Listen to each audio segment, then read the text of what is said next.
దివ్యవాణి TV ప్రేక్షకులకు, కథోలిక విశ్వాసులకు క్రీస్తునాథుని నామమున శుభములు. క్రైస్తవత్వం కేవలం ఒక మతం కాదు, అది ఒక జీవన విధానం. ఈ అనంత జీవకోటిలో మనిషి కేవలం ఇతర ప్రాణుల్లాంటి జీవి కాదు. నేను ఎక్కడి నుంచి వచ్చాను, నా జీవిత ప్రయాణం ఎలా సాగుతుంది, నా జీవితానికి పరమార్థం ఉందా, నా జీవిత గమ్యస్థానం ఏమిటి అన్నటువంటి ప్రశ్నలు ప్రతి మనిషిలో కూడా ఉద్భవిస్తాయి. ఈ ప్రశ్నలకు సమాధానమే పునీతుల జీవిత చరిత్ర. ఎవరు ఈ పునీతులు? మనకంటే ముందు విశ్వాస పదములో నడిచి ఒక మానవ జీవితం ఎలా జీవించాలి, విశ్వాసానికి సాక్షిగా ఎలా మెలగాలి అని మనకంటే ముందు నేర్పించినటువంటి వారే పునీతులు. ఈ పునీతులు మోక్షము చేరారని కథోలిక శ్రీసభ అధికారికముగా ప్రకటిస్తుంది. మనం కూడా ఈ పునీతుల జీవిత ఆదర్శాన్ని చూచి వారి జీవిత ముఖ్య సన్నివేశాలను తెలుసుకొని ప్రేరణ పొందుదాం. వారి మాటలు మనకు ప్రేరణ కావాలి. వారి విశ్వాస పదం మనకు సుమాతృక కావాలి. వారి యొక్క క్రైస్తవ జీవితం మనకు ఆదర్శం కావాలి. కనుక ఈ మన పునీతులు కార్యక్రమానికి మిమ్మందరినీ ప్రేమతో ఆహ్వానిస్తున్నాం.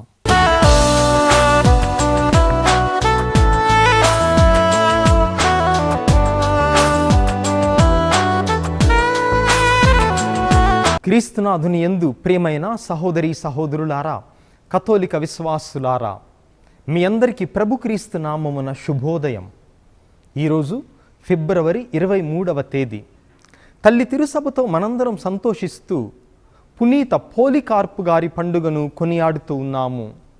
శ్రీసభ ఆదిలో క్రీస్తు శకం 59వ సంవత్సరములో జన్మించి 94 సంవత్సరాల సుదీర్ఘ జీవితాన్ని జీవించి 155వ సంవత్సరములో పరమపదించినటువంటి ఈ పునీతుడు ప్రభువు కోసం వేద సాక్షిగా తన యొక్క ప్రాణాలను అర్పించారు. నీవు క్రీస్తుని విశ్వసిస్తావా, లేక ఆయన్ను విడనాడి ప్రాణాలు నిలుపుకుంటావా అన్నటువంటి ప్రశ్న ఆ కాలములో రాజు ఈయనను అడిగినప్పుడు, ఇన్ని సంవత్సరాలు ఆ ప్రభువు నన్ను మోసం చేయలేదు, నేను ప్రభువును ఏ విధముగా మోసం చేయగలను అని ఆ రాజు మాటలను తృణీకరించి మండుతున్నటువంటి అగ్నిగోళములో వేయబడ్డాడు. కానీ మంటలు ఆయనను ఏమి దహించలేకపోయినప్పటికీ చివరకు కత్తివాతకు గురై వేదసాక్షిగా ప్రాణాలను ధారబోశారు. ఈ గొప్ప వేదసాక్షి సువార్తికుడైనటువంటి యోహాను గారి యొక్క శిష్యుడు అయినటువంటి పునీత పోలికార్పు గారి యొక్క జీవిత విశేషాలను మన పునీతులు కార్యక్రమంలో ఇప్పుడు మనందరం తెలుసుకుందాం. మన పునీతులు ఫిబ్రవరి 23 బ్యాక్గ్రౌండ్ కామెంటరీ. క్రైస్తవ మత తొలి సంవత్సరాల్లోని వ్యక్తి ఈ పోలికార్పు. సత్యాన్వేషి, కానీ క్రైస్తవ విశ్వాసం తెలియదు. అపోస్తలుడును సువార్తికుడైన పునీత యోహాను గారు స్మిర్నా ప్రాంతములో క్రీస్తు సందేశాన్ని ప్రచారం చేశారు. వారి యొక్క సద్బోధలు, లేఖనాలు వీరిని బాగా ఆకర్షించాయి. అందువల్ల క్రైస్తవ విశ్వాస పరిధిలోకి ప్రవేశించారు. జ్ఞానస్నానం పొంది తాను కూడా యేసు బోధనల సారాంశం వినిపించటం మొదలుపెట్టారు. వీరు పునీత అంతియోకు ఇన్యాసి వారికి మిత్రులవటం కూడా విశేషం. ఆ రోజుల్లో యూదా ప్రజలు తమ సనాతన ధర్మాన్ని విడిచి క్రైస్తవాన్ని అనుసరించే వారిని మతద్రోహులని ముద్ర వేసి నానా హింసలకు గురి చేసేవారు. అందువల్ల బీదసాదలైన క్రైస్తవ భక్తులు ఆ దినాల్లో కటిక దారిద్ర్యాన్ని చవిచూశారు. అట్టి గడ్డు రోజుల్లో పండు ముదుసలి ప్రాయంలోనున్న పునీత యోహాను భక్తుడైన పోలికార్పును రప్పించుకొని ప్రత్యేక ఉపదేశం చేసి వారిని క్రైస్తవ మంద కాపరిగా నియమిస్తున్నట్లు తెలిపారు. మరియు స్మిర్నా అనే పట్టణానికి పీఠాధిపతిగా ఎంపిక చేసుకొని వారిని పవిత్ర పట్టాభిషక్తుల్ని గావించారు. పోలికార్పు పీఠాధిపతిగా తన బాధ్యతలను క్రీస్తు పేరిట భక్తితో నిర్వహిస్తున్నారు. అయితే క్రైస్తవ మతం విస్తరణను సహింపని యూదులు వృద్ధుడైన పునీత యోహానును బెదిరించి పాట్మోన్ నగరం నుండి వెళ్ళగొట్టారు. ఇందుకు దోమితియను చక్రవర్తి ఆమోదం కూడా ఉంది. అప్పటికి అనగా క్రీస్తు శకం 155 సంవత్సరాల నాటికి పోలికార్పుకు 94 ఏండ్లు. అయినా సువార్త ప్రచారం విరివిగా చేస్తూనే ఉన్నారు. శ్రీసభ 2వ శతాబ్దంలో పాస్కా పండుగ ఏ రోజున జరుపుకోవాలనే మీమాంస ఉండేది. ఈ సమస్యను పరిష్కరించుకోవాలని పోలికార్పు తాను వయోవృద్ధుడై ఉండియు రోము నగరములో ఉన్న పునీత అనిసేటస్ పోపు గారితో సంభాషించేందుకు పయనమై వెళ్ళారు. సమస్య ఒక కొలిక్కి రాలేదు. ఇంతలో తూర్పు శ్రీసభలో నిస్సాన్ నెల 14వ రోజున, అంటే ప్రభువైన యేసు చావు నుండి గెలిచి సమాధి నుండి తిరిగి లేచిన పవిత్ర దినాన పాస్కోత్సవం జరుపుకోవాలని సమావేశంలో నిర్ణయించుకున్నారు. పోపుగారును అందుకు అనుమతి ఇచ్చారు. అటు పిమ్మట పీఠాధిపతి పోలికార్పు గారు తిరిగి తన పీఠం స్థావరమైన స్మిర్నా పట్టణాన్ని చేరుకున్నారు. అప్పటికే అక్కడ వేదహింసలు మొదలయ్యాయి. కొందరు భక్తుల ఒత్తిడి మేరకు పోలికార్పు గారు పట్టణ పొలిమేరలకు తరలి వెళ్ళి తలదాచుకున్నారు. తిని తినక తన పీఠంలోని క్రైస్తవుల క్షేమంకై వేదహింసకు పాల్పడే వారిని క్షమింపమనియు వారికి పరివర్తన హృదయమును ఇవ్వమనియు దేవుణ్ణి ప్రార్థిస్తూ ఉన్నారు. అయితే వీరి ఆచూకీ తెలిసిన ఒక వ్యక్తిని యూదులు నరక యాతన పెట్టి సమాధానం రాబట్టుకున్నారు. ఆ ప్రకారం వెళ్ళి పోలికార్పు గారిని బంధించి తెచ్చి న్యాయాధికారికి అప్పగించారు. అతడు పోలికార్పును తేరిపారచూచి క్రైస్తవ విశ్వాసాన్ని విడనాడమని, క్రీస్తును ద్వేషించి దూషించమని ఆజ్ఞ ఇచ్చాడు. అందుకు పోలికార్పు గారు, ఆ ప్రభువును 96 ఏళ్లు భక్తితో సేవించాను. నేను ఎప్పుడూ ఏ సమయంలోనూ అపజయం పొందలేదు. నా రాజు, నా రక్షకుడైన ఆ ప్రభువును నేనెలా విడనాడగలను, ఏమని దూషించగలను అని బిగ్గరగా గంభీర స్వరంతో పలికారు.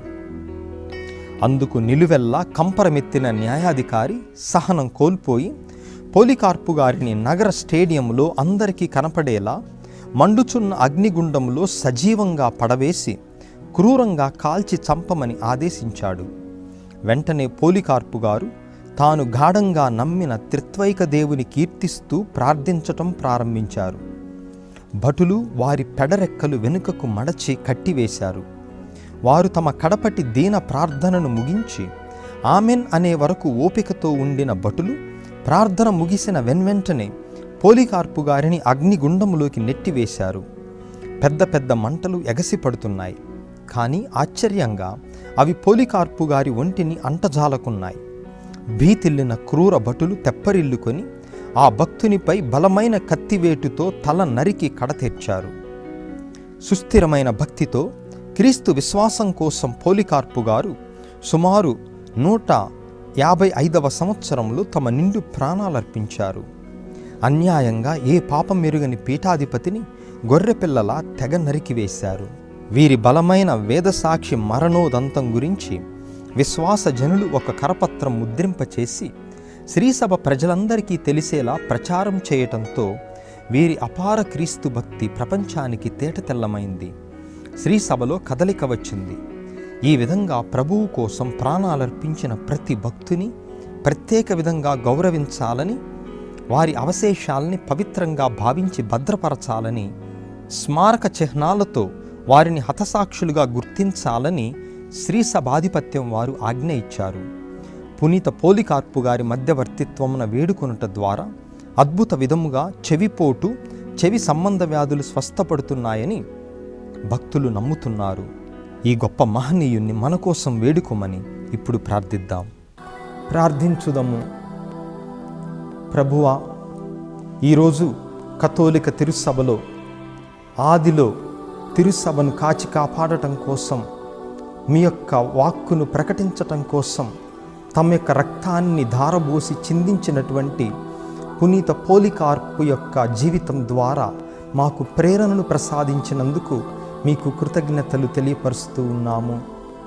ప్రాణం పోయినప్పటికీ మిమ్ములను మీ దివ్య కుమారుణ్ణి తృణీకరించను అన్నటువంటి అచంచలమైనటువంటి భక్తిని, విశ్వాస ధైర్యాన్ని పునీత పోలికార్పు గారికి మీరు ప్రసాదించి శారీరక మానసిక హింసలను మీ యొక్క సహాయముతో ధైర్యముగా ఎదుర్కొనేటటువంటి శక్తిని మీరు పునీత పోలికార్పు గారికి ప్రసాదించారు.